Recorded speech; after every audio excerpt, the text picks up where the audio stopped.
রাত পোহালেই কালীপুজো, আলোর উৎসবে মাতবে গোটা বাংলা। আর সেই সময় ফের বাংলায় বৃষ্টির পূর্বাভাস দিল হাওয়া অফিস।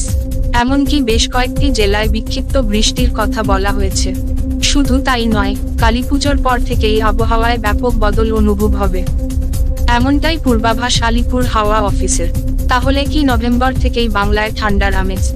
হাওয়া অফিসের পূর্বাভাস অনুযায়ী দক্ষিণবঙ্গের 5 জেলায় বৃষ্টি হতে পারে।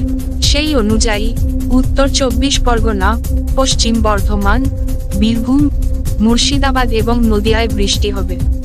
তবে হালকা থেকে মাঝারি বৃষ্টি হবে বলে জানানো হয়েছে। ভারী বৃষ্টির সম্ভাবনা একেবারেই নেই বলেই জানাচ্ছেন আবহাওয়াবিদরা। তবে কলকাতা সহ বাকি জেলাতে বৃষ্টির সম্ভাবনা আজ বুধবার না থাকলেও আগামীকাল কালীপুজোর দিন বৃষ্টি হতে পারে। উত্তর ও দক্ষিণ 24 পরগনা, পূর্ব এবং পশ্চিম মেদিনীপুর, হাওড়ায় বিক্ষিপ্ত বৃষ্টির পূর্বাভাস দেওয়া হয়েছে। উত্তরবঙ্গের জেলাগুলিতেও বৃষ্টির পূর্বাভাস দিয়েছে আলিপুর হাওয়া অফিস।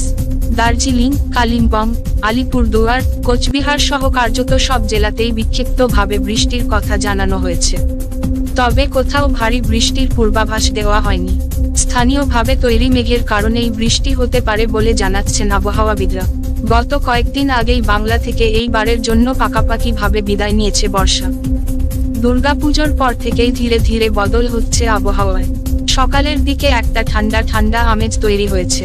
এই অবস্থায় হাওয়া অফিস রাজ্যে শুষ্ক আবহাওয়ার প্রভাব বাড়তে শুরু করবে। একই সঙ্গে জলীয় বাষ্পের পরিমাণও কমবে, ফলে বৃষ্টির সম্ভাবনাও কমবে। একই সঙ্গে তাপমাত্রাও কমতে শুরু করবে বলে জানাচ্ছেন আবহাওয়াবিদরা। যে শীত পড়ে যাবে তা কখনোই নয় বলেই দাবি। শীত পড়তে আরও বেশ কিছুটা সময় লাগবে বলেই মনে করছেন আবহাওয়াবিদরা। ব্যুরো রিপোর্ট, জেলার বার্তা।